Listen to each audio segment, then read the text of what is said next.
Yeah, but not me, right?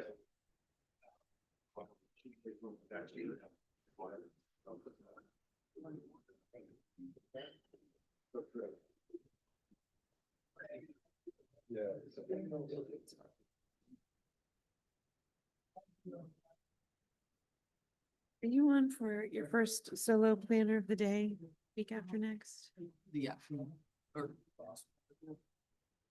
Sweet. Begin of chair. Nope, I got it. Know how they work, if they work. Yeah, that's the thing that wonders. Yeah. What's that?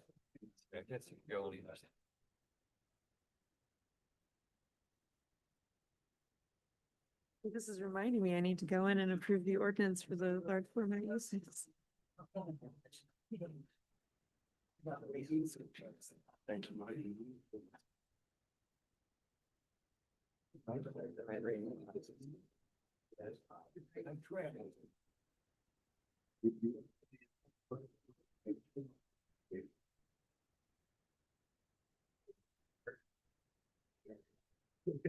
Yeah, stay off.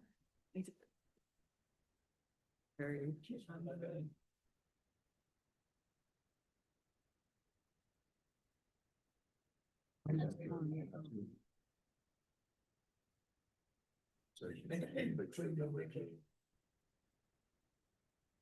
Don't forget your free days. Yes.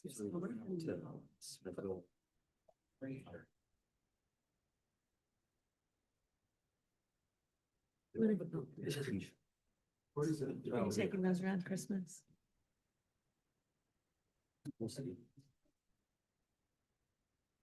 Nice to have a little bit of vacation time right after that. Right. Hello, maybe it's gonna work. Wait for Meredith to come back.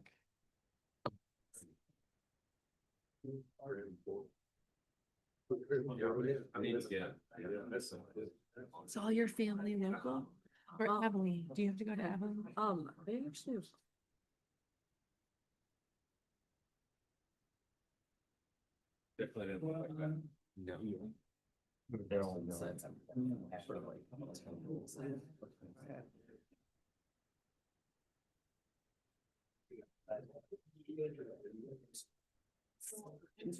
All the pictures Yeah, it's a good view up there. Yeah.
All right.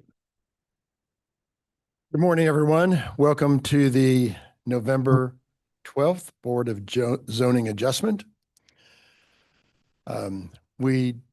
Today is an odd situation for us here on the board. We normally have 5 to 7 members who are here at any one time, board members. Today, we only have 4. That means you've got to get unanimous approval from all of us here on the board. There can be no dissenting votes. Otherwise, your case will fail. You have the right to come back when we have a full quorum, which will be our December meeting. I believe that's December 10th. Anybody can That's confirm that? December 10th. We normally have them twice a month, but because of Thanksgiving, we're not having one at the end of the month. So our next meeting is December 10th. You can come back then when we should have a full quorum at that point, so we can hear your case and you could have one dissenting vote and then your case will still pass. But as I said, if you elect to come before us today, you can have no negative votes. Otherwise, your matter will fail. So with that in mind, some of the planners have been reaching out, but I'd like for anyone who'd like to postpone them to the December meeting to kind of come forward. With the special exceptions for fence height. Yeah, fence height only needs 3 affirmative votes, so you could have 1. And how, do we have some So cases we on have that one of today? those. We have one of those Docket 10. today. Docket number 10. Okay. That's the Cleveland address, 2700 Cleveland. So you could have 1 dissenting vote. Normally you could have 2 dissenting and it would still pass, but today you can only have 1. So with that in mind, I apologize. This doesn't happen to us very often, but we have a couple sick members today and one who's out of town. So anyone who'd like to continue their case to December, please come forward. Is that the way you want to do it, Sarah? How would you like to do it? Why don't we go ahead and open things up, and we do have 1 dismissal Okay, and a 1 continuance that we already know about, and then we can give people time to think about it and come back to that. okay, that's great. So with that, Would you like me to start with the procedures? yes, please do. Thank you Okay. so much. So good morning. I'll start with describing the procedures for today's hybrid meeting. First, for those joining us online, please know that there are 2 categories of people participating in the meeting: attendees and panelists. Right now, the only panelists are board members and city staff. If you are an applicant or a member of the public who is interested in a case, please use the raise hand function when the case is announced to let staff know that you would like to speak. There is a ribbon at the bottom of your Zoom screen with a hand icon. Please click this to raise your hand to request a promotion to panelist. You will need to accept the promotion in order to speak. It may appear temporarily as if you have been disconnected, but don't panic, you will reconnect shortly. If you are joining us via the Zoom app on a smartphone or computer, please change your screen name to reflect your legal name. If you are calling in on a phone line, you cannot adjust your screen name. It appears as your phone number. You can still provide testimony by raising your hand when the case is called by pressing star followed by the number 9. At the time of promotion, you must turn on your camera and microphone to be sworn in. Your microphone needs to always be on mute unless you are giving testimony at the appropriate time. The chat box is only for questions about the agenda. The merits of each case are not to be discussed in the chat box. For those joining us today in person, please approach the microphone on the podium when it is appropriate to give testimony. Applicants may be seated at the center desk when the case is announced. Everyone planning to testify must sign in on the sign-in sheet that's in the vestibule by the door. If you are in person, there is no need for you to be on the Zoom meeting as well. Joining the meeting in both manners causes a lot of unnecessary feedback and audio disruptions. Please know that all public testimony, in person and virtual, is subject to the following rules. The BZA secretary or their designated representative will identify you when it is time for you to speak. You must be sworn in under oath to provide testimony. Please provide your full name and address when you are sworn in. Everyone, board members, city staff, and members of the public, needs to speak closely and clearly into the microphone. The BZA has set time limits for all testimony during its meeting. These time limits are 15 minutes for staff presentations, 20 minutes for presentations by applicants, 2 minutes for testimony by individuals, and 5 minutes for testimony by persons representing an organization, such as a neighborhood association, HOA, CID, or business association. You will hear an alarm when your allotted time is over. Please be respectful and wrap up your statement once you hear the alarm. We ask that there be no repetitive or irrelevant testimony. If you wish to admit exhibits, you need to have your exhibits, presentation, photos, or maps ready on a jump drive or ready to share on your screen, and email the exhibits if they are admitted to the assigned planner for the case. The Board of Zoning Adjustment may take breaks during the day. These are typically taken around 10:30 a.m., 12:30 p.m., and 3 p.m. and will be announced by the chair. Those are all of our procedures for today. Thank you, Sarah. Before we start to review cases, I'd like to swear in all city staff members who are presenting today. Will you please confirm their microphones and cameras are on? And as I administer the oath, do you solemnly swear or affirm to tell the truth and nothing but the truth in this meeting today? If so, please state I do and call your name. Sarah Copeland, I do. James Duddy, I do. Alec Gustafson, I do. Larissa Chambi, I do. Genevieve Conn-Smith, I do. Matthew Barnes, I do. Justin Smith, I do. Connor Tomlin, I do. Thank you, everyone. Sarah, I'm going to turn it over to you to identify the continuances and or dismissals as we have them as now. So from before the meeting started today, we had two. First is docket item number 11, CDBZA 2025-150, a request to appeal city staff's determination to require a special use permit for the establishment of indoor warehousing on about 5.2 acres generally located at 4840 East 12th Street. We request a continuance to December 10th with fee.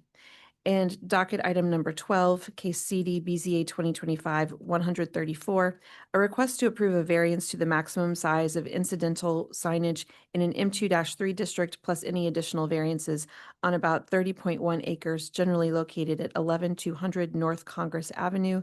We request this item be dismissed. Thank you, Sarah. Is there any public testimony on either docket number 10, 11, or 12, referring those continuances and or dismissals? We do have a hand raised online. The screen name is Ukro. It's not clear to me whether this is for the continuance and the dismissal. So Ukro, if you are wanting to speak on if you are not asking to speak on docket items number 11 or 12, if you would please lower your hand. They did. Okay, they did. So, board members, any comments? I'll entertain a motion on those. I move that we docket item 11 as requested and Fee. with fee and dismiss docket number 12. I have a motion on dockets 11 and 12. Do I have a second? Second. Second by Mr. Hayes.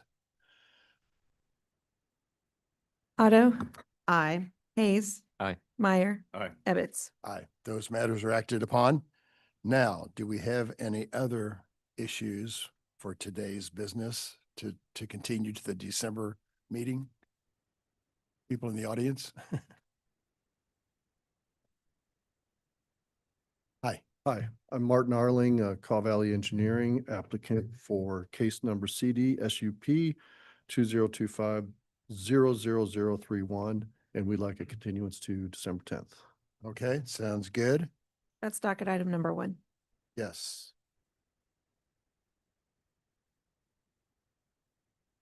Anyone else? Sure. Yeah, come on over to the podium.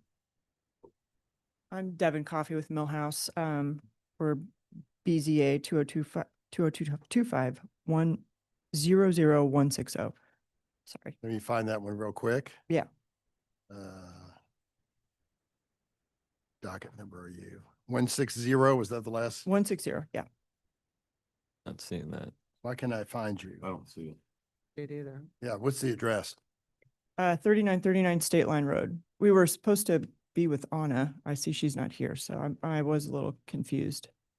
But you're not on the About- docket for today anyway, No. so you have, Anna told us we would be. I haven't heard from her though, so So- I'm in kind of a time constraint, so that's my issue. Like, right, but you've got to be on okay, this docket. I'm sorry. You've got to get with Anna Okay. and we can get you on the December docket, but unless there's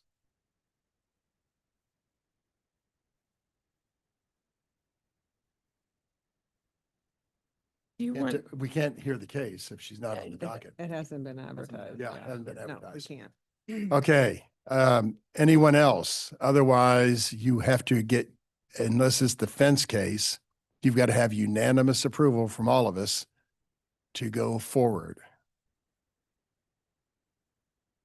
Okay, What was the December date again? December 10th? 10th. Need a motion on docket number 1. We Yeah, will I'll- need a motion on. I'll make a document motion. number 1. I move that on docket item 1, case 31, we continue the case until our December 10th meeting With no fee? with no fee. Good. Second. Motion, second by Meyer. Did I hear You that? will need to ask for public comment. Is there any public testimony on docket number 1, 3951 Broadway on this continuance request? We do have a hand raised online. Ukro? Okay, Promoting. You will need to accept the promotion to panelist in order to speak.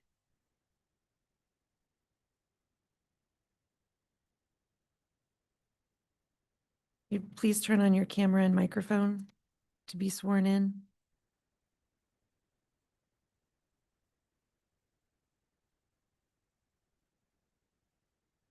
are they there? Yes, I got it. Okay, there you go. Oh. Ukro. Yeah, Um, so I'm sorry, my name's Candace. That's my I got to initials. swear you in. Stand by.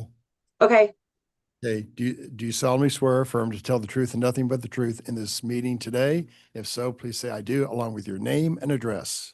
I do. Candace Ostick. My address is 25 Northwest 90th Place. I'm actually was raising my hand because I'm docket case number 9 and would like to also ask for a continuance. I was planning Okay. on being here this afternoon in person, but was watching the meeting on YouTube. That's fine. So you're okay with going to December 10, right? Correct. That's what I would like Okay. to do. All right. We'll take that one out of order. Okay, any other comments on the continuance for number 1? Yeah. So we're asking for comments on the continuance for docket number 1, case number 2025-00031. There are no other hands raised online. Great. So can I have a motion to continue that? Yeah, on docket item 1, case 31, I move that we continue the case until our December 10th meeting without fee. Okay, thank you. Motion, Second. second by Meyer. Otto? Aye. Hayes? Aye. Meyer? Aye. Ebbets? Aye. That motion is acted upon to December 10th. And now we're going to take something out of order here with docket number 9, case number 2025-00152 with an address of 25 Northwest 90th Place.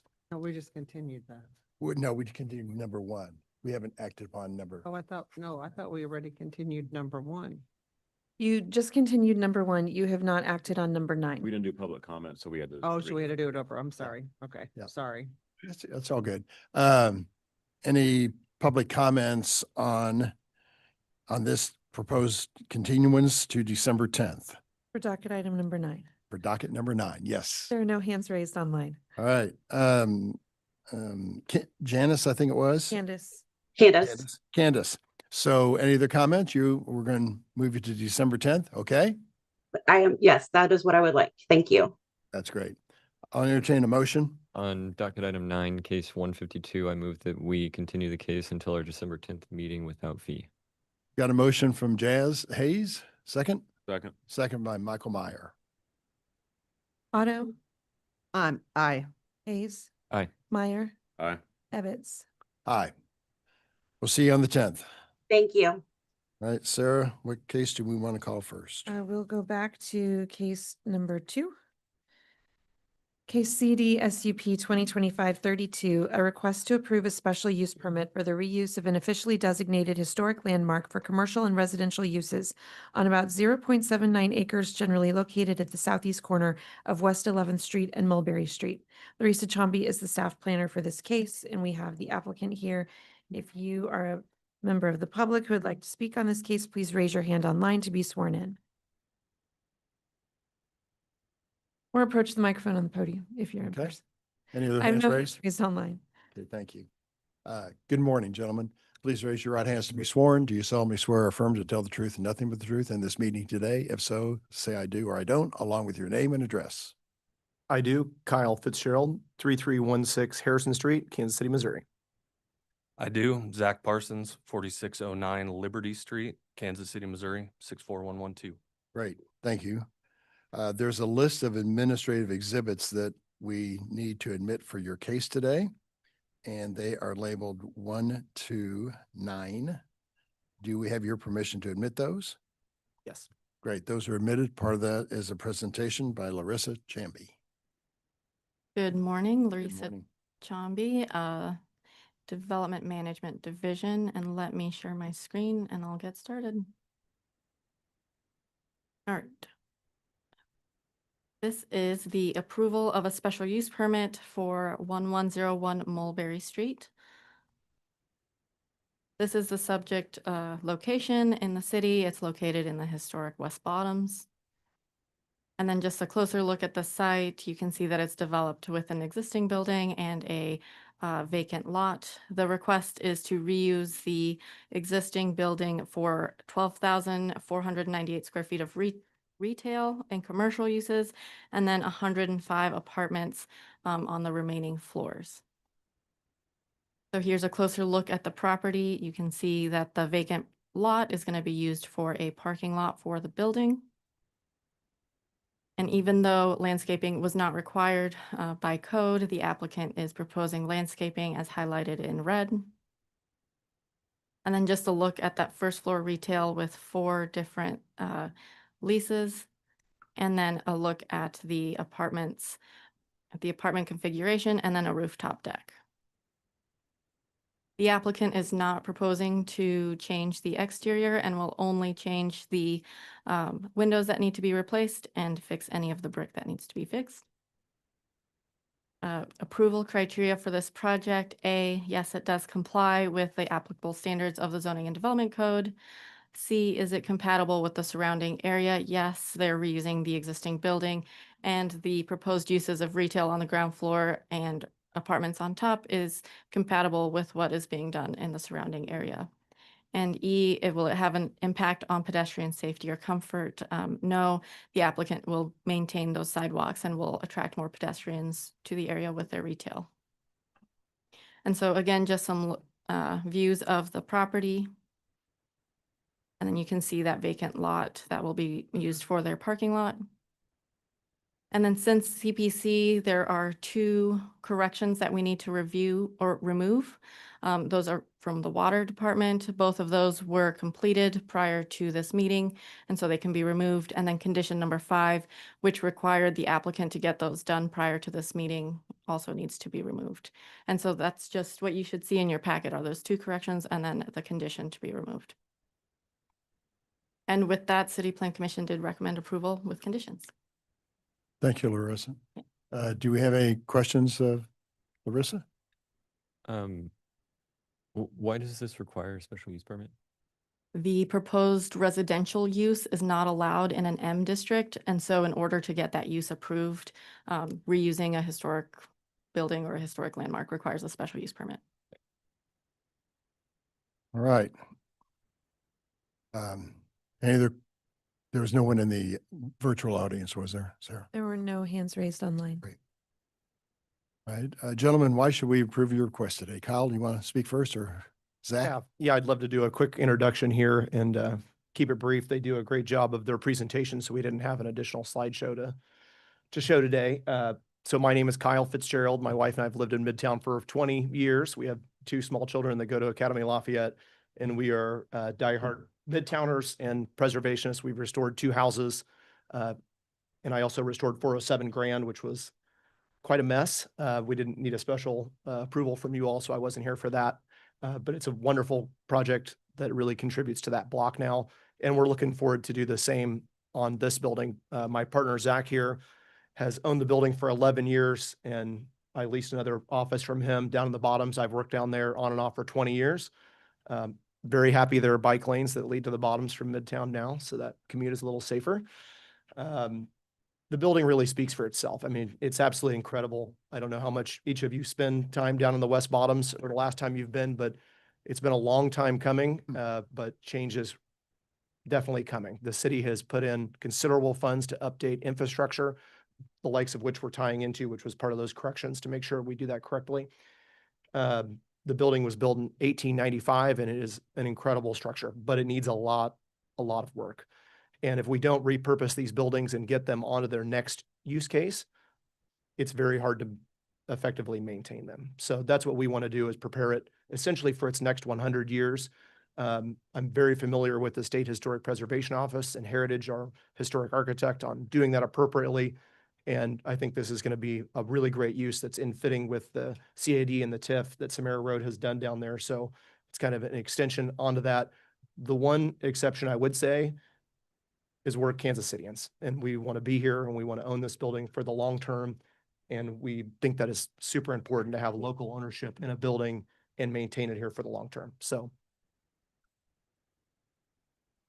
Yeah, I don't know. Kyle does such a good job. He's so passionate about this. I don't know that I have a whole lot more to add other than the fact that, as Kyle mentioned, I've owned the building and several other buildings in the West Bottoms for over 11 years now. Kyle said it right. We want to repurpose this building and give it another 100 years of life. Without this new use case, it's going to be very difficult for that building to survive in its current state if we don't do this work under a different use case and provide another opportunity for it to survive for the next 100+ years. I've lived in Kansas City for over 20 years, lived in Midtown, actually lived in the West Bottoms for 8 years in the first building that I bought there. Bought it, somehow talked a bank into a residential mortgage to buy the first building in the West Bottoms. Don't ask me how. Lived there for 8 years, have since moved to the West Plaza and live there now, but still work and live every day in the West Bottoms. Okay. Thank you. Thank you very much, Zach.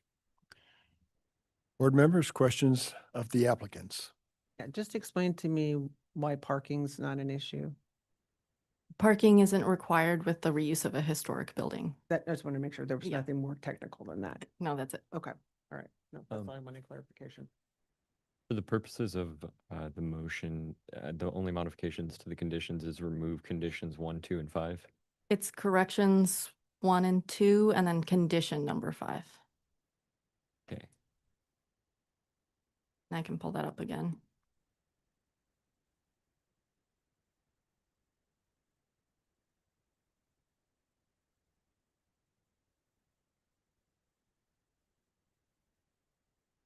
Jez, do you want to, any other questions, comments? Jez, you want to make a motion? Yeah, I'll make a motion. I'm just trying to figure out how to word it. Sure. In docket number 2, case number. Chair, I'm not sure we asked for public comment. Oh, I thought we did. I thought. Oh, we did. Okay, well, do we have any public comment? I know there's no one in the virtual audience. Is that right, Sarah? We had no hands raised. Okay, yes. great. Then I think we will entertain your motion. Okay, on docket number 2, case number 32, I move that the board approve the request for a special use permit, subject to the removal of correction items 1 and 2 and condition 5 as provided in the staff report, and in accordance with the plans and staff report. Thank you, Ms. Otto. Do I have a second? Second. Second from Mr. Meyer. Otto, Aye. Case, Aye. Meyer, Aye. Ebbets. Aye. Your project is approved. Good luck with it, gentlemen. Thank you. Thank you. Thank you all. Docket item number 3 is case CD SUP 2025-35, a request to approve a special use permit in District R 1.5 on about 3 acres, generally located on the east side of Walnut Street, approximately 150 feet south of East 40th Street, allowing for the expansion of an educational facility with associated sports fields, gymnasium, and parking. Matt Barnes is the staff planner for this case. If you are the applicant or a member of the public who would like to speak on this case, if you would please raise your hand online. I have David Wood online. Or approach the microphone on the podium to be sworn in. And Andrew is being promoted to panelist. I think Andrew's head of school, I think. Andrew, do you have your camera or microphone on? Same for Mr. Wood? I do. And this is Andrew Miles, the head of school at St. Paul's. Thank you. Right on. David, you're there too, aren't you? Yeah, I see. I you. am. Yep. Please raise your right hands to be sworn. Do you solemnly swear or affirm to tell the truth and nothing but the truth in this meeting today? If so, please state I do, along with your name and address. David, let's go with you first, then Andrew. David? I do. David Wood, Caw Valley Engineering, 14700 West 114th Terrace, Lenexa, Kansas, 66215. Thank you, David. Andrew? Andrew Myler, St. Paul's Episcopal Day School, 4041 Main Street, Kansas City, Missouri, 64111. Great. David, are you speaking on the case or is Andrew? I will. Okay. David, there's a list of administrative exhibits labeled 1 to 9 that we would like to admit to hear your case today. Do you have any problem with us admitting those? No, we do not. Thank you. One of those presentation by Matt Barnes. Please tell us about it, sir.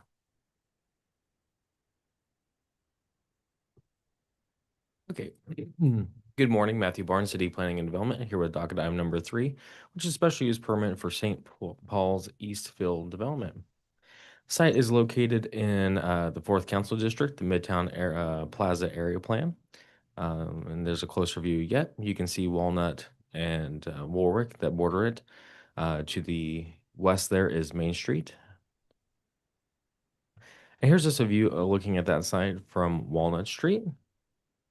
The school currently owns it and uses it for programming throughout the day and years. It's also a sports field. This is the view looking west from Warwick Boulevard. It is a grass sports field now. There's no permanent structures on that. The applicant is requesting a approval of a special use permit to put in a turf field with associated parking. They're also looking for their entitlement for a future gymnasium, which will be designed and finished at a later time. And just on the site plan here, north is to the right side of the screen there. There also are, I will mention, a basketball court and some playground equipment, as well as a covered patio for their spectators, which you can see there on the right. So their proposed improvements include a multi-purpose field, playground, and sport court, new pavilion, that's shown on the right, as well as the gymnasium entitlement, and 56 parking spots on that site. Those will be in 2 different parking lots. They are meeting the Parkway and Boulevard standards on Warwick Boulevard for their frontage. It allows for 30% of the frontage to be used for parking.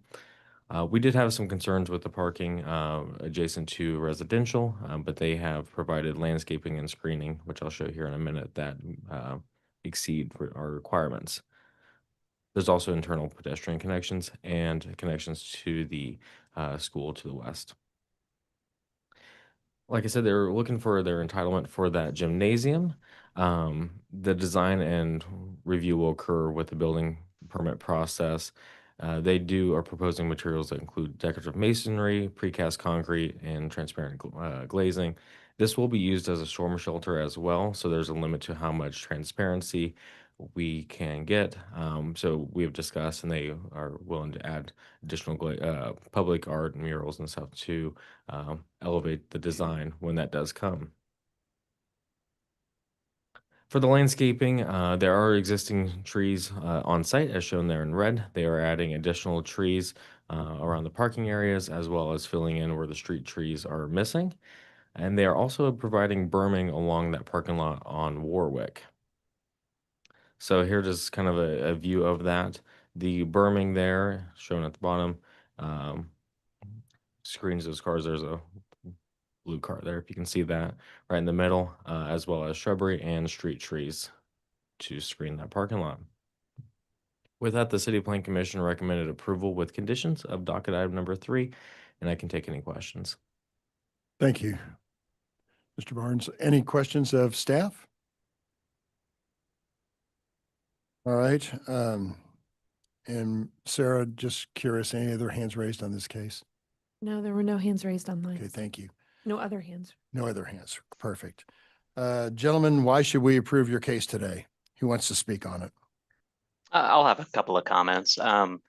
in general, I think this is going to be a significant improvement for St. Paul's. As Matthew kind of indicated, this area is currently used for infrastructure support for the school, outdoor recess play space, those kind of things. But with the inclusion of the turf field, it will give them kind of an all-weather facility, that they can really use throughout the year, depending on, weather and if it rains and those kind of things, so it doesn't affect their ability to kind of use that space throughout the year.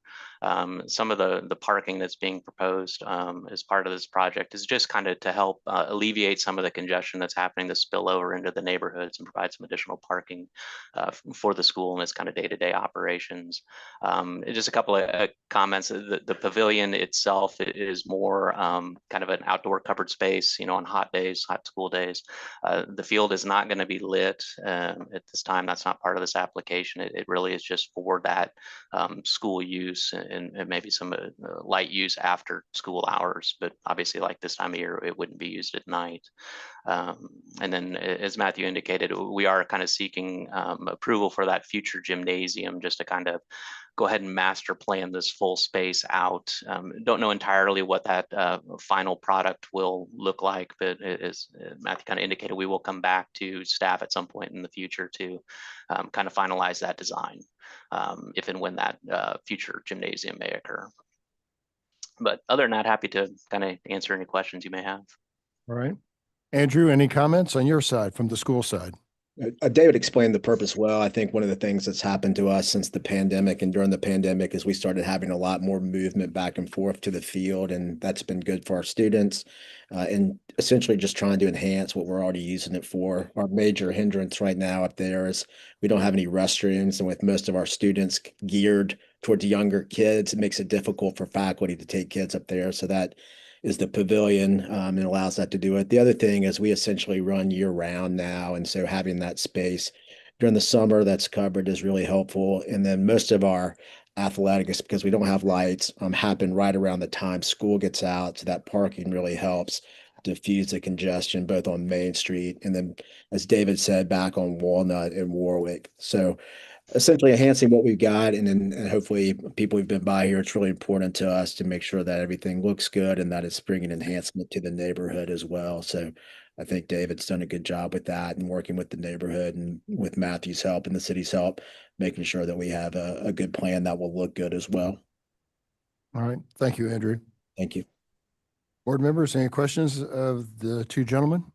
No questions. I office just mere blocks from that location and drive through that street frequently during the day. I'm actually excited to see that there's some extra parking being provided, because I think that'll be a safety measure for the students and the parents that have to be there. It gets quite crowded. So I think it looks like a positive plan. Sounds great. Anyone else? Motions, anyone?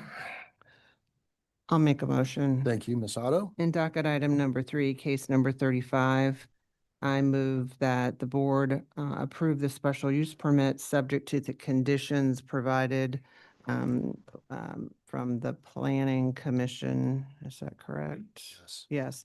And in accord with the site plan and staff report. I have a motion from Ms. Otto. Do I have a second? Second. Second from Mr. Meyer. Please call the roll. Otto, Aye. Case, Aye. Meyer, Aye. Ebbets. Aye. Your project is approved. Good luck with it, gentlemen. Thank you. Thank you very Appreciate it. much. Thank you. Thank you, Matthew.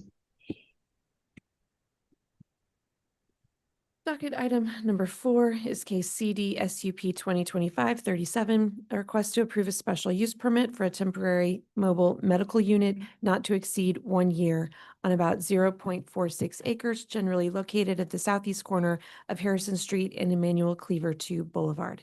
Larissa Chambi is the staff planner for this case, and Ariel Zedrick is the applicant. If you are a member of the public who would like to speak on this case, please raise your hand online or approach the microphone on the podium to be sworn in. We have no hands raised online. Okay, great. Good morning. Please raise your right hand to be sworn. Do you solemnly swear or affirm to tell the truth and nothing but the truth in this meeting today? If so, please say I do or I don't, along with your name and address. I do. Ariel Zedrick, 11828 Perry Street, Overland Park, Kansas, 66210. Thank you, Errol. There are a list of administrative exhibits labeled 1 to 9 that we need to admit to hear your case today. Do you have any questions on those exhibits? And if not, do I have your permission to admit them? Yes, sir. Yes, so those are admitted. Part of that is a presentation by the lovely lady to your left, Larissa. Please tell us about the case. Okay, good morning again.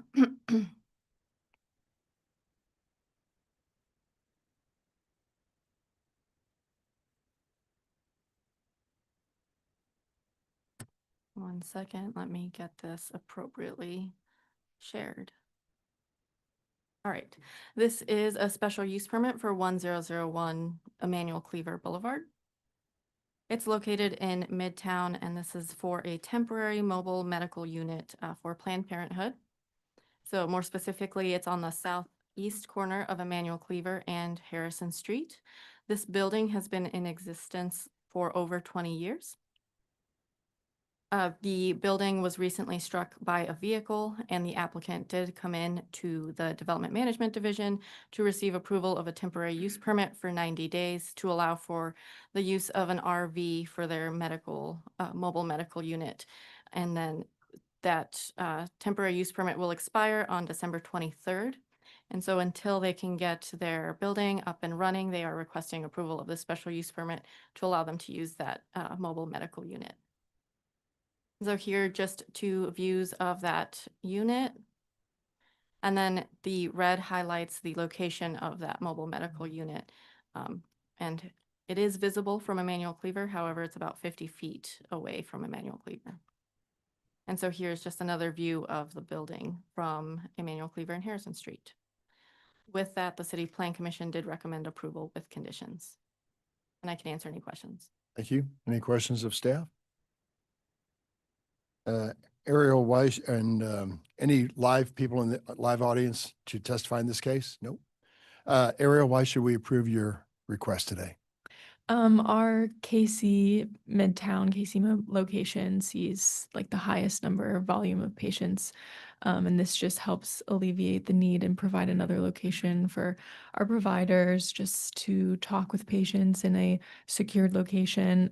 With the temporary permit that we've been granted, we're currently working and our providers have been seeing patients there, and it's been really great, really smooth, and our patients also seem to enjoy it, something different. And I would also like to note that the mobile unit is under a lease, and we only have that lease until March 1st. So this would just be until then. Okay, thank you. The City Planning Commission had a list of conditions associated with your case. Do you have any problem with those conditions? No, sir. Okay. Questions of Ariel by board members?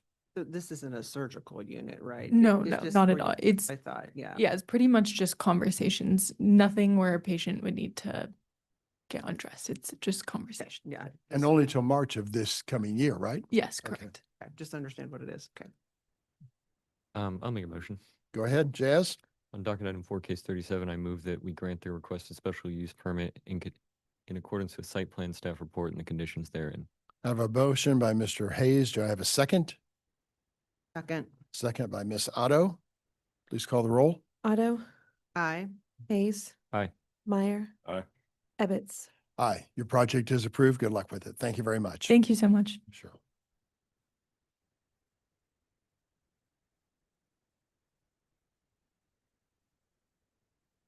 Docket item number 5 is case CD SUP 2025-38. A request to approve a renewal of a special use permit to allow non-accessory parking in District DC-15 on about 2.6 acres generally located at 311 East 12th Street.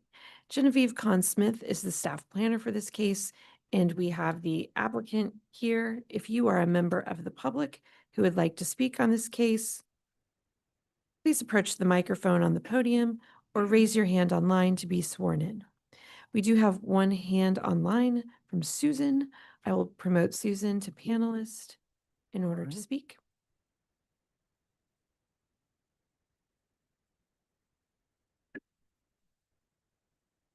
What's that username again? Susan. Stephen? Susan. Oh, Susan. Susan, are you interested in this case today for 311 East 12th Street? Just want to make sure you've got your hand raised for the right case.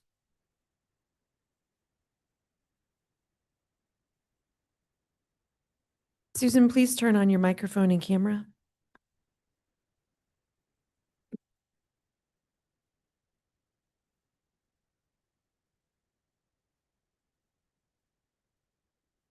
Susan, if you're speaking, we can't hear you.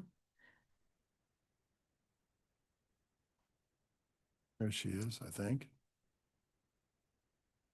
Susan, can you hear us? If so, say hello.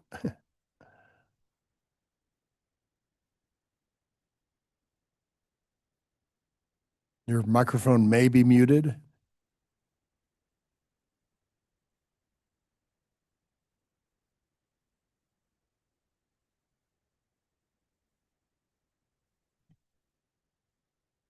Sarah, you seen anything?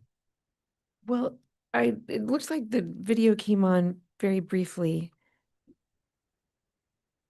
Susan, we need to be able to hear you in order for you to provide testimony.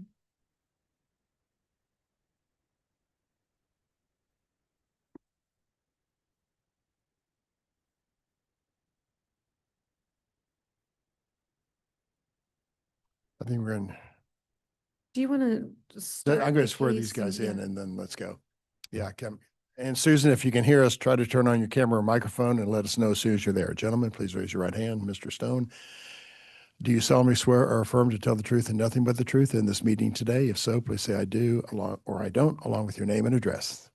I do, Thank you, Mr. given the choice. Doug, you got to say your name and address. Pull the microphone over. Excuse me, Douglas Stone with Lewis Rice, 1010 Walnut, Kansas City, Missouri. Thank you. I'm Craig Cooper with Copic and Brooks. Thank you, gentlemen. Mr. Stone, are you speaking on the case today? Guessing. There are lists of administrative exhibits associated with your case. They are labeled 1 to 9. Do I have your permission to admit those? Yes. And no questions, assuming. Part of this presentation by Genevieve to your left. Please tell us about the case, ma'am.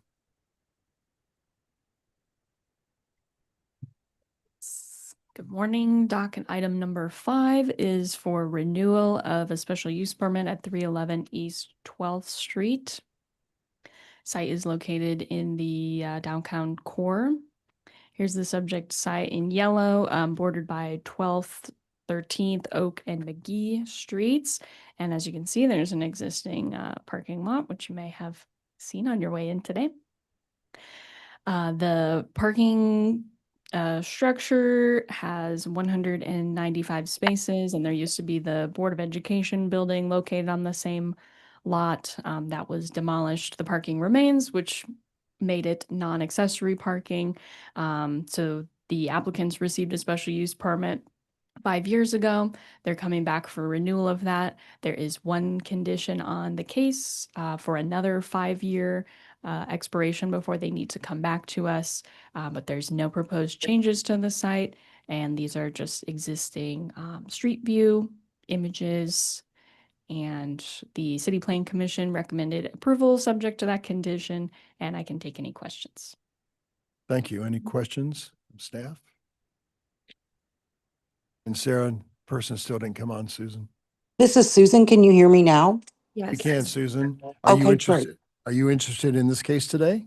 Yes, I am. Okay, great. I've got to swear you in. I don't see you, but I do hear you. Please raise your right hand to be sworn. Do you solemnly swear or affirm to tell the truth and nothing but the truth in this meeting today? If so, please say I do or I don't, along with your name and address. I do. Susan Morse, 1125 Grand Boulevard, Kansas City, Missouri. And are you for or against this proposed? Against. Okay, thank you. I'll let you speak here in just a moment. Let's see here. Mr. Stone, why should we grant your request today? Thank you, Mr. Chairman, and members of the BZA. I appreciate the opportunity to be here today. So,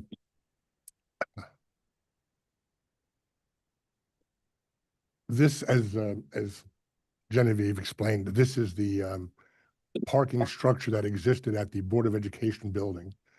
before the Board of Education building was torn down. We have a history here, a 5-year history of successful operations. The denial of this special use permit would require the parking structure to be demolished, which I would suggest would be penny-wise and pound foolish. Ultimately, the green space that exists there where the old Board of Trade, old school district building was, is presumably going to be developed. And this parking would then serve that redeveloped grassy area rather than have to construct new parking. So I'm walking a bit of a tightrope here because I don't want to presume what I didn't catch her last name. So I don't mean to disrespect Susan. I didn't catch her last name. What Susan is going to say, but I know I can tell from her address what I think she's going to talk about, and so I want to address that a little bit.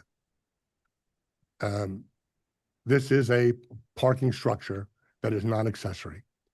1125 Grand is the old KCMBA building repurposed as residential use.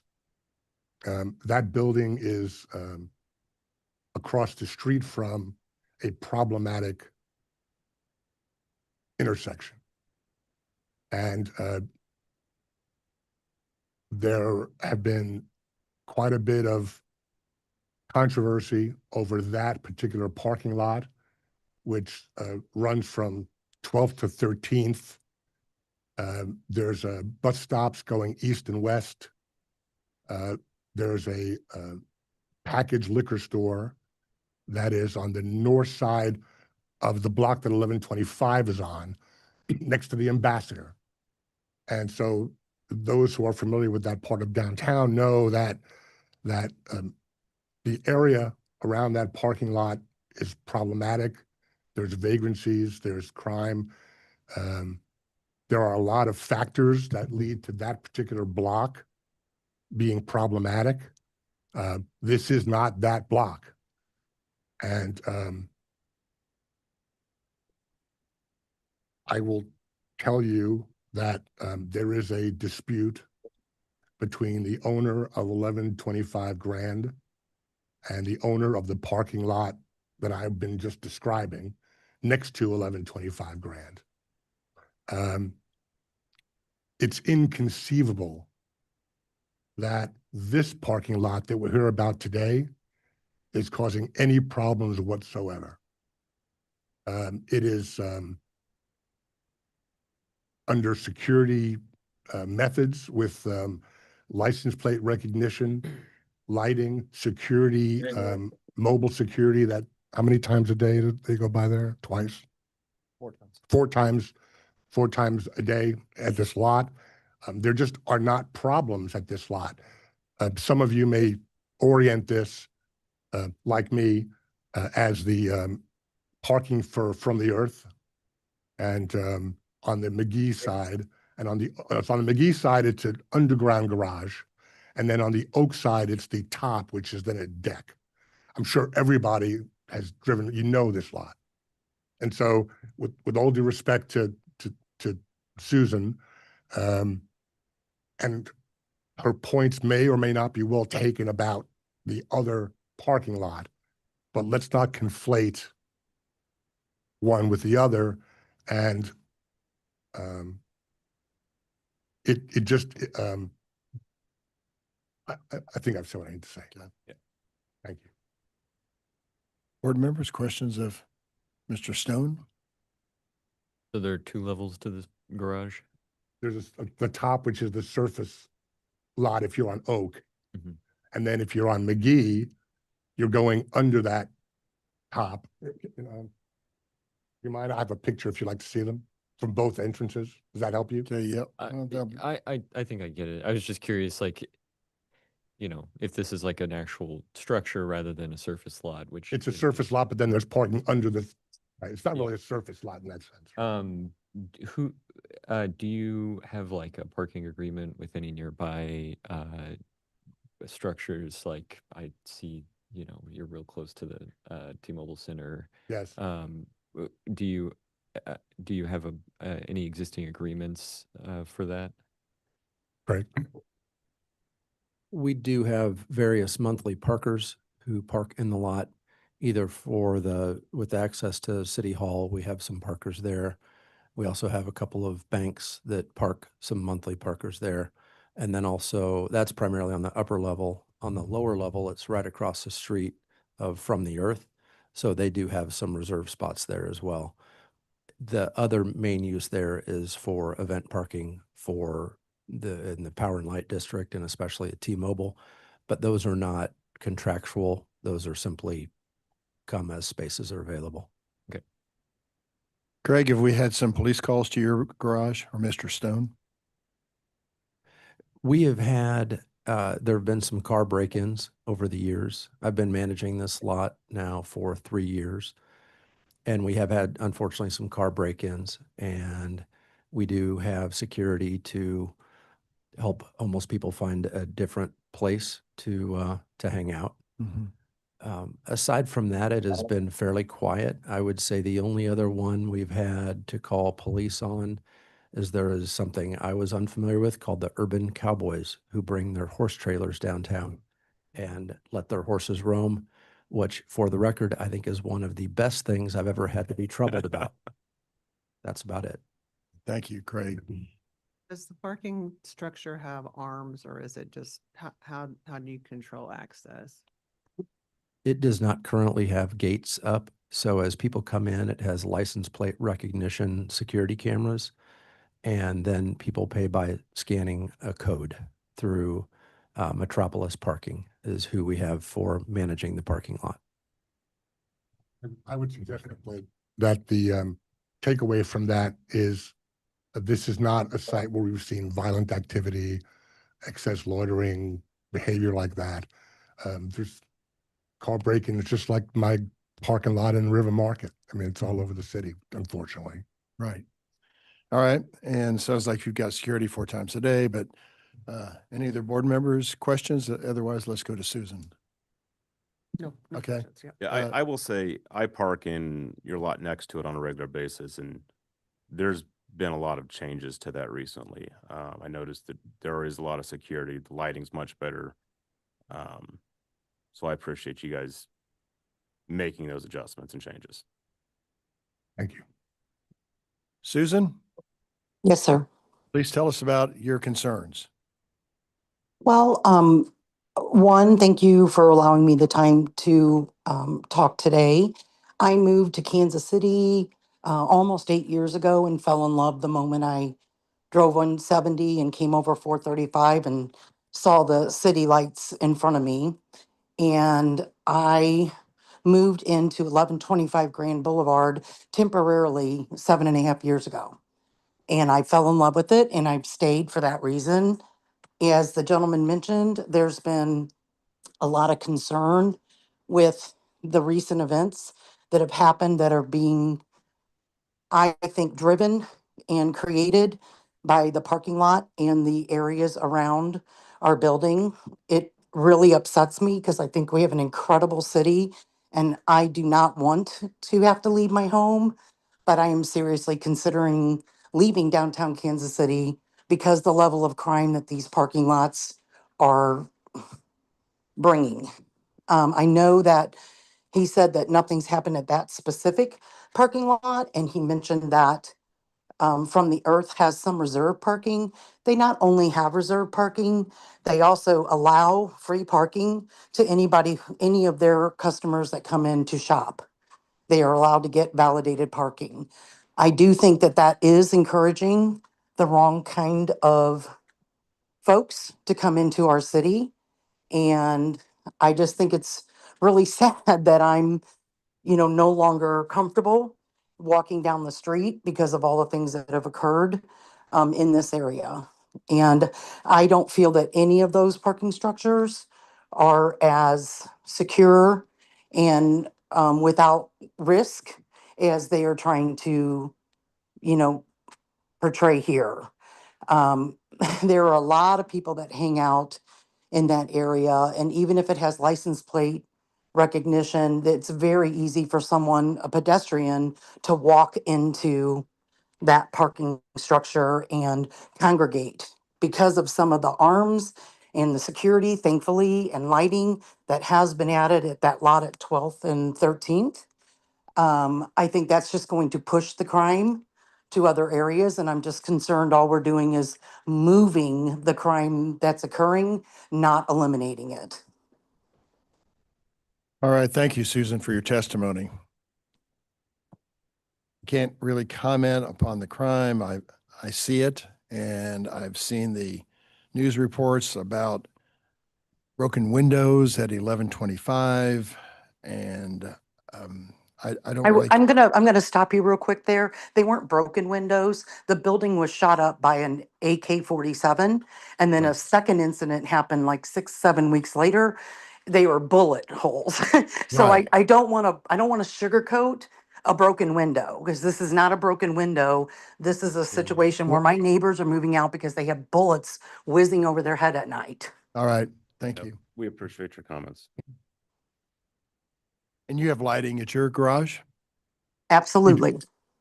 Well, both, yeah, okay. Yes, I we was do. speaking to. Well, we have motion sensitive lighting, Yep. LED lights.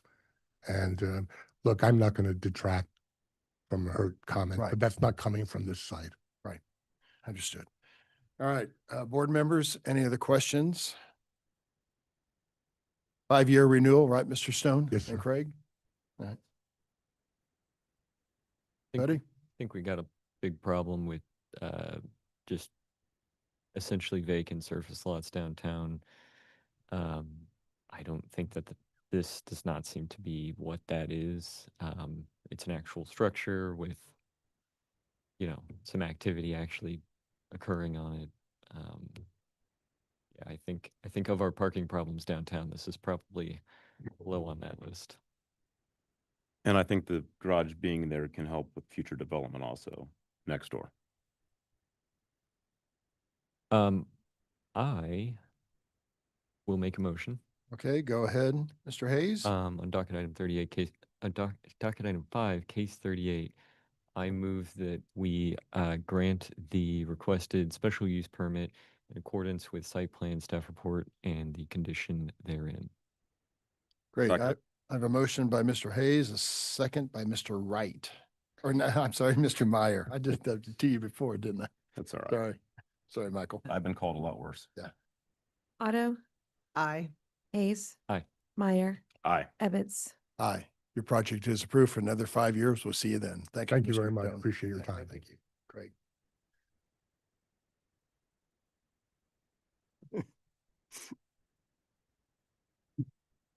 Docket item number 6 is case CD BZA 2025-142, a request to approve variances to the accessory structure setback requirements in an R 2.5 zoning district, plus any additional variances on about 0.16 acres, generally located at 6605 East 16th Terrace. Connor Tomlin is the staff planner for this case.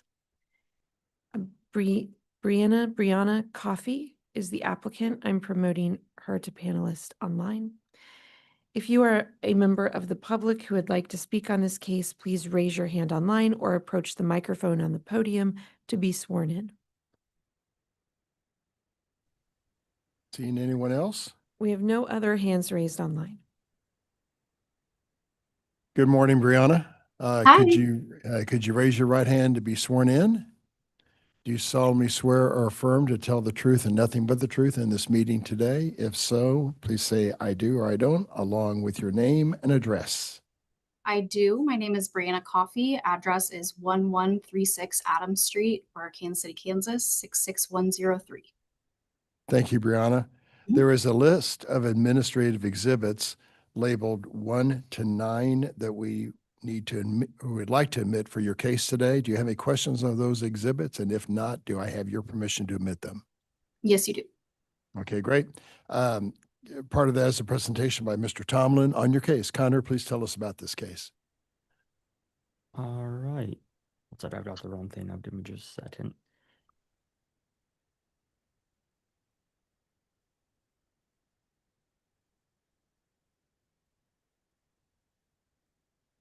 Okay, I have docket item 6, CD BZA 2025-142, located at 6605 East 16th Street. This is an R2.5 zoning district.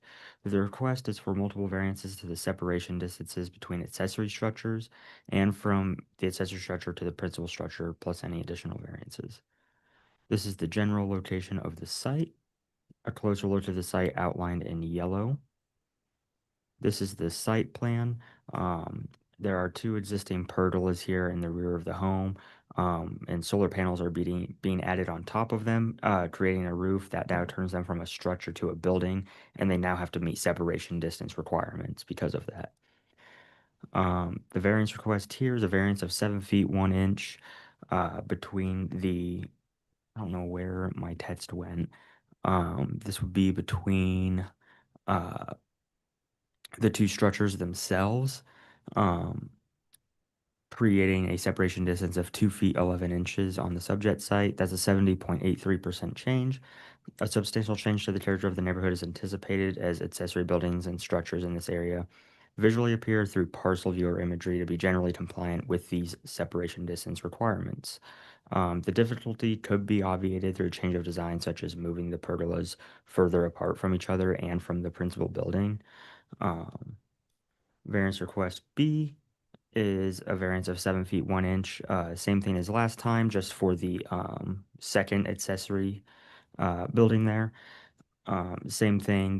This could be obviated through a change of design, such as moving these pergolas further away from each other and further from the principal building. And variance request C is a variance of 2 feet 8 inches, or a 26.67% change for those accessory buildings from the principal building. This would create a separation distance of, give me just a moment here,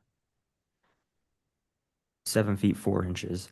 A substantial change to the character of the neighborhood is anticipated, and accessory buildings and structures in this area visually appear through parcel view or imagery to be generally compliant with the separation distance requirements. Again, this could be obviated by just moving them further away from each other and from the principal building. That concludes my presentation. I'm open to any questions. Thank you, Connor. Any questions? Um, Mr. Tomlin? Do you happen to know the square footage of these 2 structures? Let me zoom in on the site plan here, see if I've got some dimensions. I do not, but I'm sure that the applicant could probably speak to the size of those. Yeah, give me just a second here. Let me get it pulled up. So the west pergola structure is 17 feet by 11 feet, and then the east pergola structure is 11 feet by 11 feet.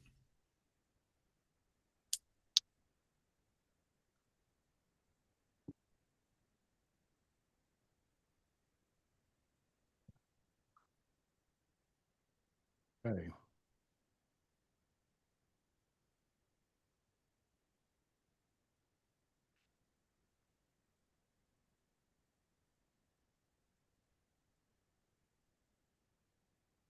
Just kind of reviewing some things here. Second here.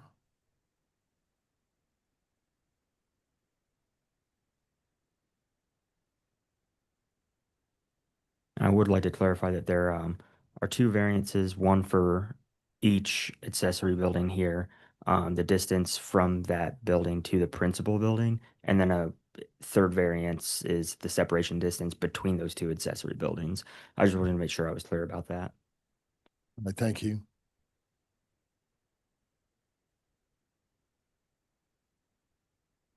Brianna, did you have any neighbor comments coming in on this proposal? Not that I'm aware of, no.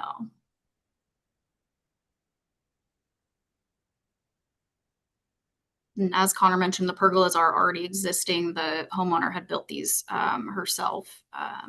They're painted to match the house. They're very nice looking, and she did a really good job. So yeah, we haven't heard anything from any neighbors. Okay.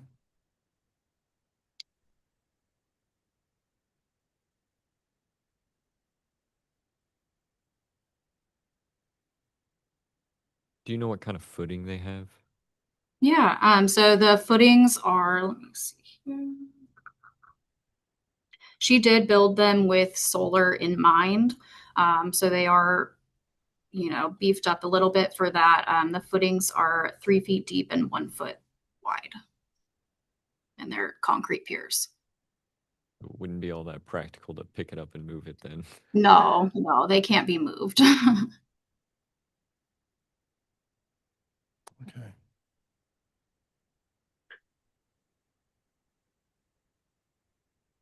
Board members, any other questions or comments? What's the wattage of the new proposed solar array? Yeah. Let me see here. The wattage, she's going to be at 6,600 watts. Okay. KW. It's, yeah, it's 6.6 kW. It's 15 Thank you. panels. Yeah, Mhm. thank you.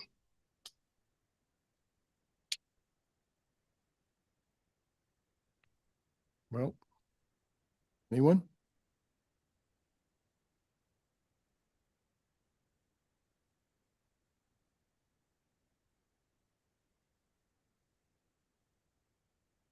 Actual photograph of the existing. Brianna, do we have a actual photo of the existing I structure? do have some. Am I able to? Yeah, send share you them a- and they'll be exhibit number 10. Okay. And once you've shown them, eventually forward to Connor so he can have it part of his file. Thank you. Okay. How can I go about? Do I just share my screen? Yes, please. Okay.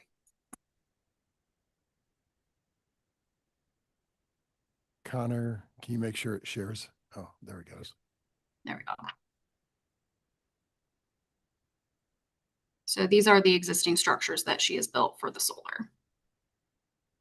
We do have another view.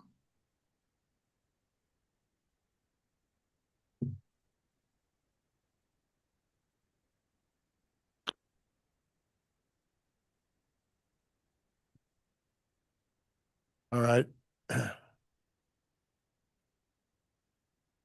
This sits in the backyard, obviously. Yes. Yes. Yes. And no neighbor, I already asked this before, but no neighbor opposition. No. She owns the vacant lot next to this house to the west, and we haven't heard anything from any other neighbors. All right. I'll make a motion. Thank you, Ms. Otto. In docket number 6, case number 142, I move that the board grant the requested variances as set forth in the staff report, and in accordance with the site plan. I have a motion. Do I have a second from someone? Second. Second from Mr. Meyer. Otto, Aye. Hayes, Aye. Meyer. Aye. Ebbets. Aye. Your project is approved. Thank you very much. We're in a hard Thank you. stop at 10:30 today for a break. And we've got about 10 minutes. I think we can accommodate the Winnetonka case in that time limit.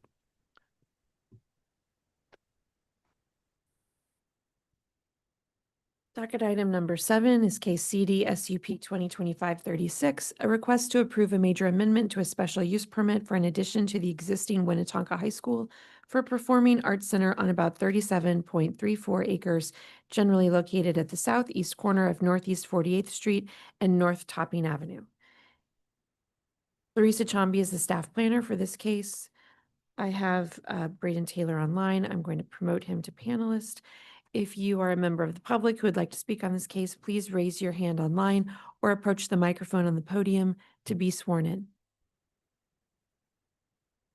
If no other hands raised online and Braden Taylor has his camera turned on, please turn on your microphone. Braden, can you hear us? Yes, thank you. Okay, great. Please raise your right hand to be sworn. Do you solemnly swear or affirm to tell the truth and nothing but the truth in this meeting today? If so, please say I do along or I don't, along with your name and address. I do. Braden Taylor, 11827 West 112th Street, Overland Park, Kansas, 66210. Thank you. Braden, there's a list of administrative exhibits associated with your case. They're labeled 1, 2, 9. I'm sorry, I need to verify that real quickly, but I'm pretty sure that's correct. Do you have any questions on those exhibits, and do we have your permission to admit them? No Actually, questions. And, they're 1 to 10 on your case, so 1 to 10. yeah, no questions, and you have our permission. Great, thank you. Part of that is the presentation by Ms. Larissa on your case. Please tell us about it. All right. Good morning once again.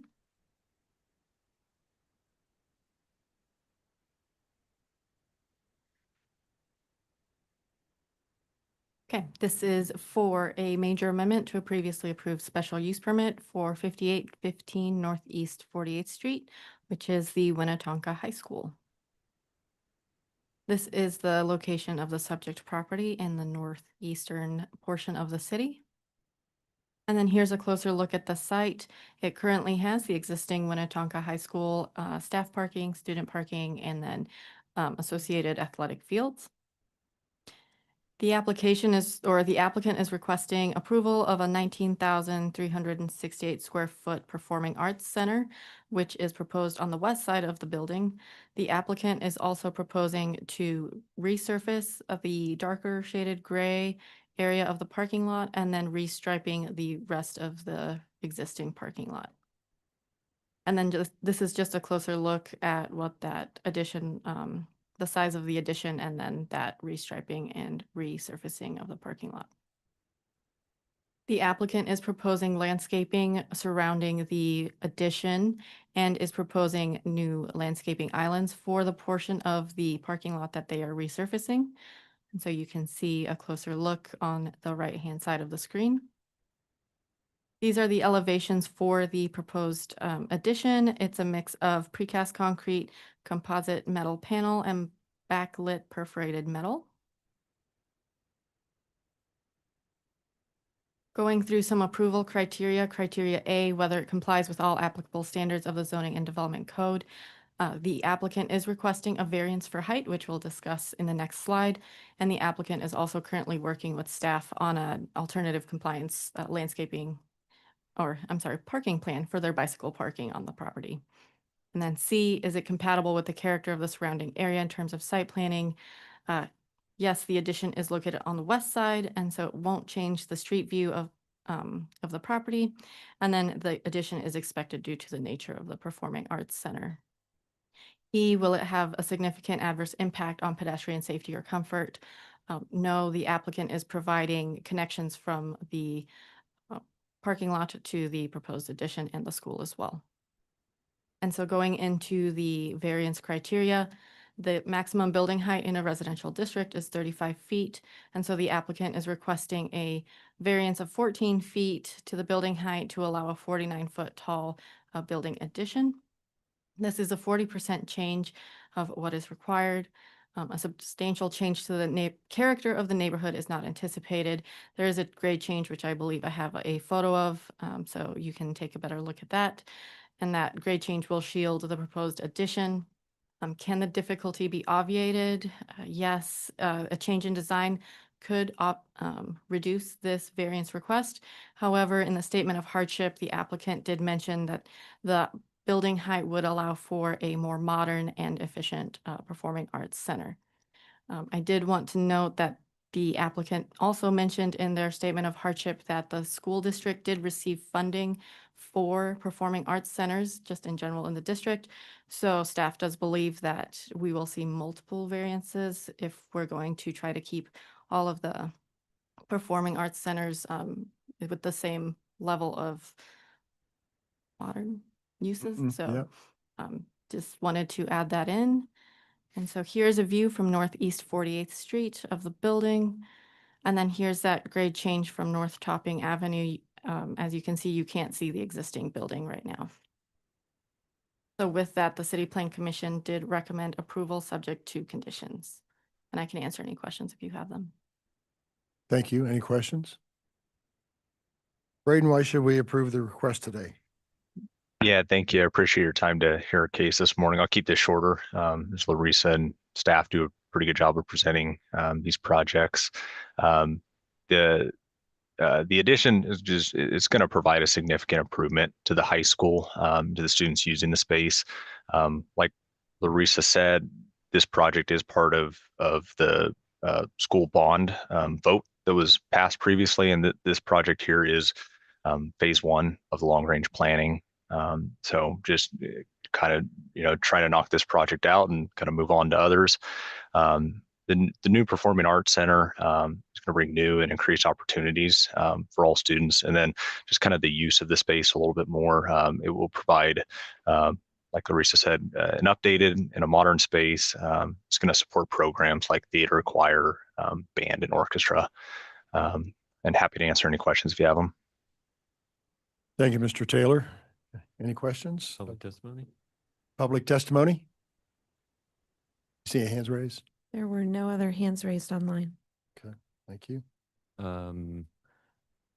Appreciate investment in the arts, and you can't really fit a performing arts center in the required height limit. So on that note, I will make a motion on docket item 7, case 36, that we approve the requested major amendment to the special use permit as well as the variances included in accordance with site plan, staff report, and conditions therein.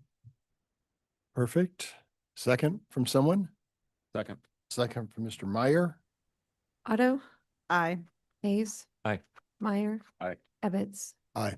Your project is approved. Good luck with that. We're going to take about a 20-minute break. So show us coming back at 10:50 at this point, and then we'll hear the rest of the cases. Thank you so much for your time. Adjourn.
she did. Yeah, but I was like, oh, I gotta congratulate Jess. Yeah, I guess I probably ought to tell everyone else here. Alec, we may have to wait till 10:50 since the screen's. That's only 2 more minutes. I think, because we said 20 minutes. You're But we're unmuted, by the gonna way. start right so- at 10:50. Are there a lot of people online? I'll wait till they call. 7? Oh, okay.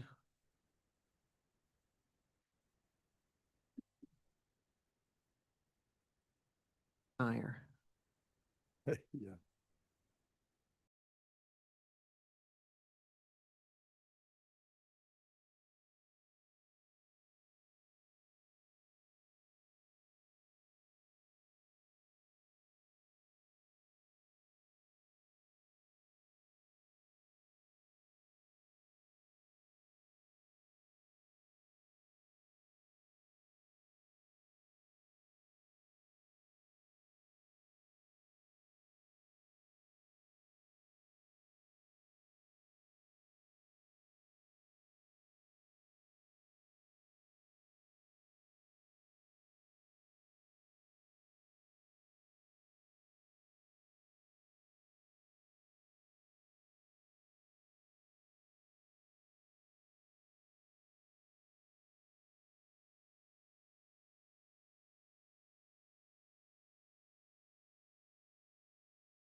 I like, or go ahead, hit it. We back? Thank you, everyone. We're back from our brief break, and tell us about the next case. Docket item number 8 is case CD-BZA 2025-151, a request to approve a deck encroaching in the side yard of a lot in an R 7.5 zoning district on about 0.315 acres, generally located at 5811 North Jackson Drive. Alec Gustafson is the staff planner on this case, and the applicant is here. If you are a member of the public who would like to speak on this case, please raise your hand online or approach the microphone on the podium to be sworn in. We have no hands raised online. Okay. Hello, Mary. Hello. Please raise your right hand to be sworn. Do you solemnly swear or affirm to tell the truth and nothing but the truth in this meeting today? If so, please say I do, along with your name and address. I do. It's Mary Smith, and the address is 5811 North Jackson Drive, Kansas City, and it's 64119. Thank you very much, Ms. Smith. There are lists of administrative exhibits labeled 1 to 9 associated with your case. Do you have any questions on those? And if not, do I have your permission to admit them? I have no questions, and you can permit. Thank you. Part of that is a presentation by the gentleman to your left, Alec. So please tell us about the case. Okay, good morning, board members. I'll make sure I share my screen so we can all look at this.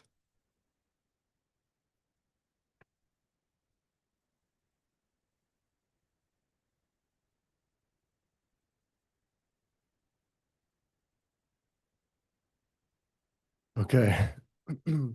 Before us, we have docket number 8, CD BZA 2025-151. It's at 5811 North Jackson Drive. It's in an R 7.5 zoning district, and it is variances to the side yard setback of a deck in the side yard of the subject site.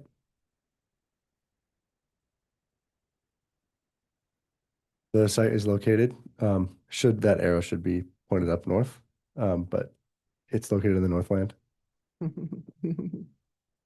It's along the corner of Northeast 58th Terrace and North Jackson Drive. You can see the subject site highlighted here in this map. And then here's just a Google Street View image of the site. This was earlier, I think it was back in 2023 was when this picture was taken. You can see the deck in the side yard. They're not proposing any changes to the deck. They're just rebuilding it exactly how it was. Here's the site plan laid out and given to us by the applicant. You can see the existing two-story frame house, and you can see the deck. They have we have a blown-up view of the deck on the right side, and then you can see the deck. It's 2.2 feet separation distance from the side property from the property line. So with that, our variance requests, we have two variances. Decks are actually not per 88, I think it's 810. The encroachment section, we have it shown that decks are not permitted to encroach on the side yard of a subject site. So that would mean that this would be considered a complete deviation to that section of code. So this is a complete deviation to allow encroachments to permit a deck in the side yard of the subject site per the approved site plan. Again, it's a complete deviation. I said a substantial change to the character of the neighborhood is not anticipated. Prior to the deconstruction of the deck, it was not a major defining point of character in the neighborhood. Constructing a new one will not change the character of the neighborhood either way. The original deck was built into the side yard setback, and with the angle slope of the north property line that the deck encroaches on, rebuilding the deck is the same as it was presents a physical hardship due to the shape of the lot. And then we have our second variance, which is a variance of 5.8 feet to the side yard setback to permit a setback of 2.2 feet for the deck on the subject site. So it's 2.2 feet from the property line. That would be a variance of 5.8 feet. So it's a 72% change, and kind of the same reasoning for the change to the character of the neighborhood. It's not a defining point of character in the neighborhood.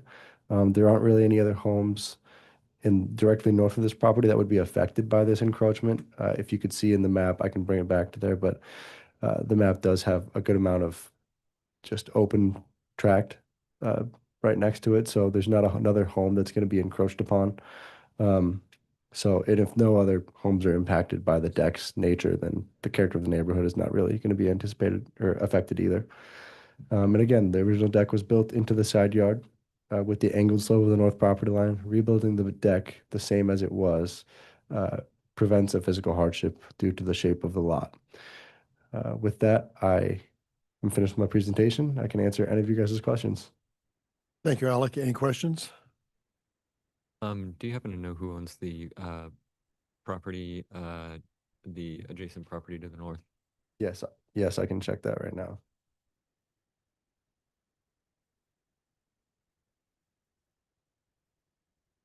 It would actually be the city of Kansas City. It is city property, yes. I guess then my question is, does the city care? And I might add that the city owns there's a little creek there, but it's far from the deck.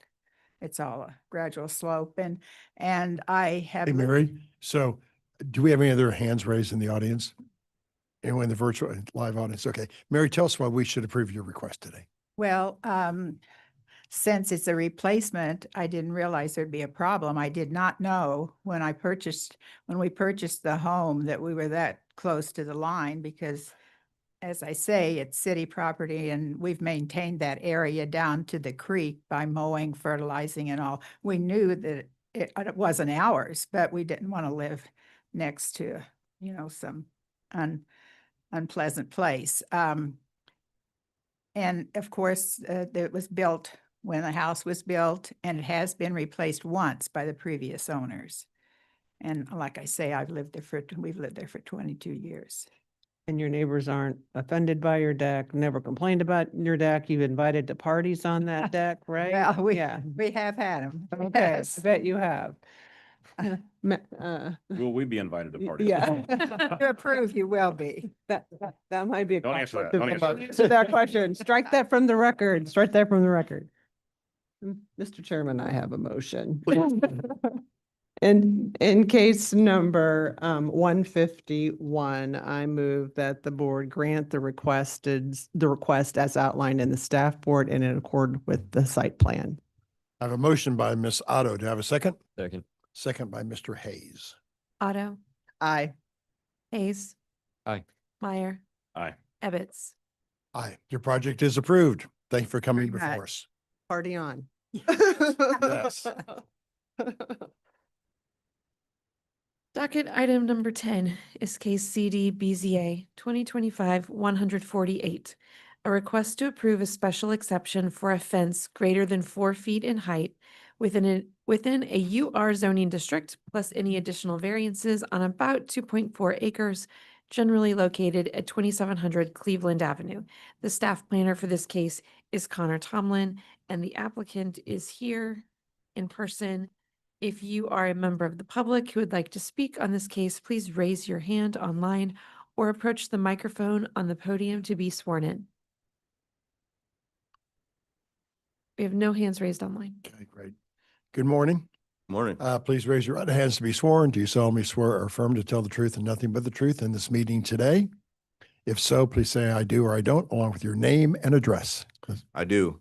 Nakai Norwood, 220 Northwest Executive Way, Lee Summit, Missouri, 64063. Great. I do. Paul Osborne, McClure Engineering, 1700 Swift, North Kansas City, Missouri. Great. And who's speaking on your case today, sir? Myself, Nakai Norwood. Thank you, Mr. Norwood.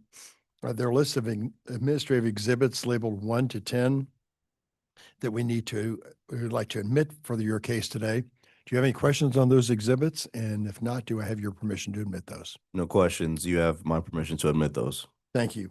Part of that is a presentation by Mr. Tomlin to your left. Connor, please tell us about the case. Yeah, give me just a second here.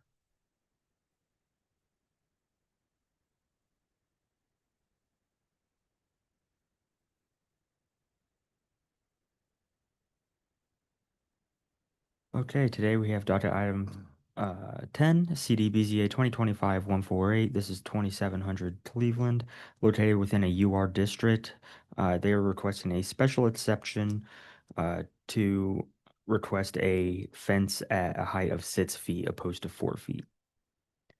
This is the general location of the site, and this is a closer look at the site itself, just off of I-70 and 27th Street. This is the submitted site plan. It's probably going to be easier to view within your staff report. On my understanding is that the fence will be going around the entire property. This is a drawing of what that fence would look like. Just some background in Ordinance 220886, there was a condition in place that any fencing installed on the property is subject to the fencing standards for a residentially zoned district, which means it can be up to 4 feet by right. They are proposing 6 feet today. So the special exception is in the amount of 2 feet to the maximum height of a fence on a residential lot to permit a fence height of 6 feet in the front and side yards of the subject site. Again, that's 2 feet or a 50% change.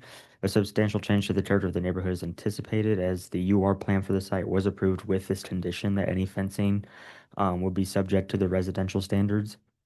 A 6-foot fence around the entirety of the property would contradict the conditions of that approved plan. The difficulty could be obviated by complying with condition 1 of ordinance 220886, which allows, again, a fence to exist at a height of 4 feet by right on the subject site. That concludes my presentation. I'm open to any questions. Thank you very much. Questions of Connor? Seeing none. Mr. Norwood or Paul, why should we approve your request? Good morning. Thank you for allowing me some time to come in and speak with you this morning. Just a little bit of history about our company. I'm, again, Nakai Norwood, development manager and owner representative for Greenwood 2021 LP, as well as Folsom Housing Group. Our company has been around since 2003, and we've had our hand in developing and or redeveloping about 3,500 units across Kansas and Missouri. A couple of couple of places in Oklahoma and even East St. Louis. This property in particular, located at 2700 Cleveland Ave, is the Greenwood Senior Apartments. We have constructed 49 units, 1 and 2 bedroom, 17 ones, 32 2-bedroom, senior affordable units for the senior population, 55 and older. Is one building. There's parking. The plan was to have a 6-foot fence for surrounding the perimeter, as well as security gate entry along Cleveland.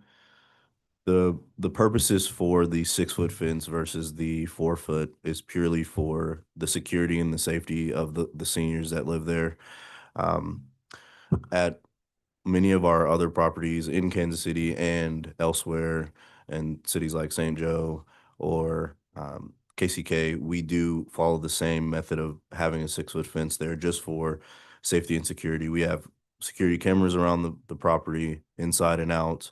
There is gate access entry along Cleveland, as well as one more entry along the sidewalk on Monroe. So for the safety and security of those residents, as well as the peace of mind for those residents, is why we are requesting this variance today. Thank you. Thank you. Is there any opposition? Do we see any other hands raised? There are no hands raised online. Okay. And then what is the crime statistics for the property? I can for sure get those. Paul, do you have any info on the crime? I know it is high based on my insurance requirements. I don't know specifically those ratings. Do you have any anecdotal evidence of what type of crime is happening in the area that you could share with the board? So anecdotal, based on experience during the construction of the project, we did have a couple of break-ins early on during construction. A couple were just walking through the site, and then some actually attempted to steal equipment. We were able to enforce security by placing cameras at the north and south side of the site that kind of lit up when someone walked onto the property and alerted them that we'd be calling the police. So it stopped at that point. But a 4-foot fence may encourage that same kind of traffic. It's easier to jump something that's 4 foot versus 6 feet. Will the facility have an on-site property manager at all times? Yes, ma'am. On-site property manager, and then part-time security personnel as Okay, well. so in other words, if the police force needed to get onto the property, they'd get access to the site, and emergency vehicles like ambulances could get in because they would be given ready access. 100%.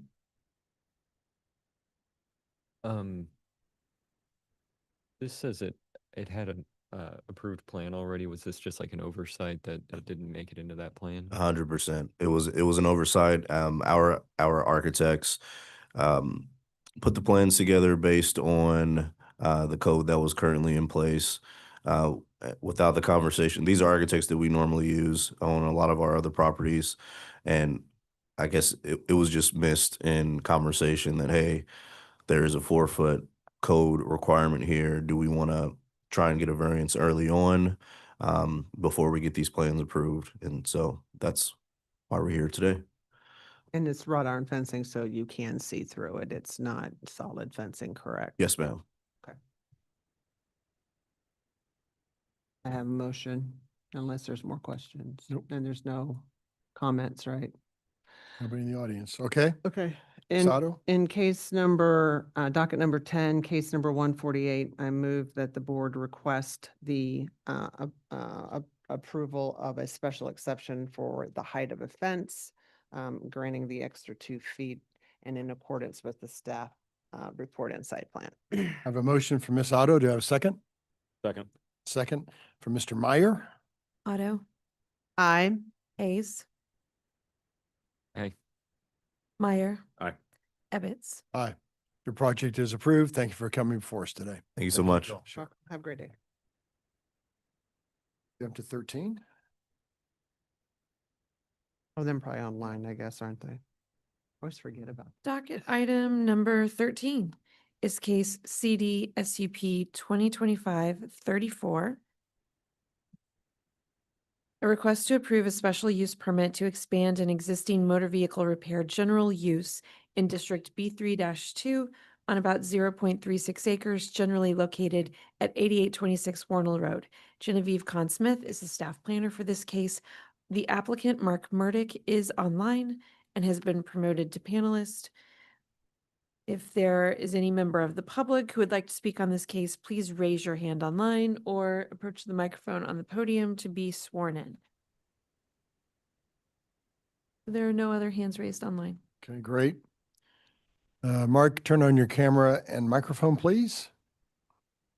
I believe I did. There Can you see go. me? I see you now. There. Please raise your right hand to be sworn. Do you solemnly swear or affirm to tell the truth and nothing but the truth in this meeting today? If so, please say I do or I don't, along with your name and address.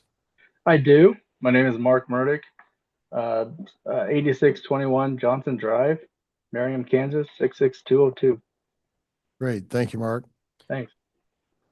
And there are lists of administrative exhibits associated with your case. They are labeled 1 to 9. Do you have any questions on those exhibits? And if not, do I have your permission to admit them? No questions at this time, and you do have my permission. Thank you. Part of that is a presentation by Ms. Conn-Smith on your case. Please go ahead. Thank you, Genevieve.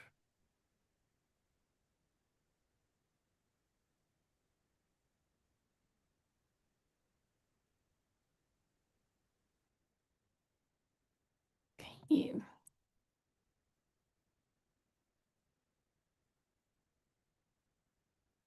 Oh, this is docket item 6, but it's docket item 13 for a special use permit for expansion of a general auto repair use at 8826 Warnell.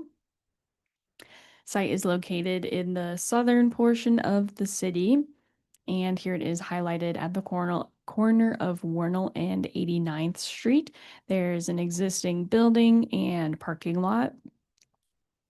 So this is a site plan of the proposed building additions. The red is the existing building and the yellow are the proposed additions, which will provide additional bays for service and storage of vehicles that are being worked on. The site has experienced some crime and damage to vehicles, so this area will just make the site and business more secure. Here are the building elevations. So the building elevations on the south and north sides of the property. They'll be using similar building materials to the existing building. And then we have some street views of the site. Again, the addition will be on the north and south sides of the building. And then this is the intersection here, the corner. The ingress and egress will stay the same. And then there is one variance requested to the 8 required street trees here. They are requesting a variance of all 8 of those street trees just due to a couple of challenges on the site, one being limited area to plant. There were improvements to Warnell, which enhanced sidewalk and the roadway, which is great, but there's very minimal area for planting. And then also, as you see in the street view, there's lots of overhead power lines. Not great to plant trees under, but they did provide a landscaping plan and they will be providing enhanced landscaping to what you see here, just mostly shrubs instead of trees. So there is that one variance they're requesting, and City Plan Commission recommended approval with conditions, and I can take any questions. Okay, board members, any questions of Genevieve? All right. Mark, why should we approve your request today, sir? Yeah, thank you. I just want to piggyback a little bit on Genevieve's presentation. Our proposal does consist of expanding the footprint of the existing vehicle maintenance facility located at the corner of Warnell and 89th Street. Both those expansions will go at the north end of the existing structure and the south end, both consisting of updated materials, landscaping, and various site improvements. And really the main purpose or driver of this proposal is to provide space and store vehicles overnight in order to thwart vehicle theft and vehicle break-ins. That's the biggest thing here for our client. And we do, on top of all that, we want to say that we approve and accept all the conditions of approval. So with that, I appreciate you guys hearing our case today. All right, you kind of answered my question. There are a list of conditions about sidewalk repairs and things like that. Again, you have no problems in fulfilling those requests. Yes, sir, that's correct. We have no problem. Right. Are those apartments to the west of you, sir? There are apartments to the west, I believe, yes. Okay.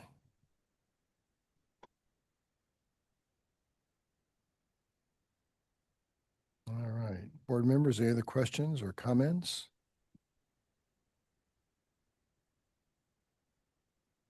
Never seen a variance to the landscaping before in my time on, but Have on a mine.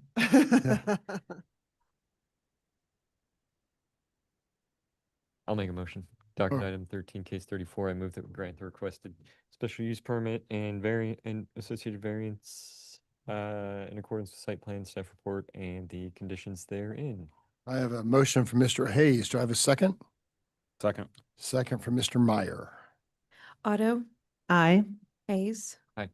Meyer, Aye. Ebbets. Aye. Your project is approved, Mark. Thank you for coming before us. Thank you very much. Have a good day. And with that, that's the end of our cases today. We will see you on December 10th, everyone. Thank you.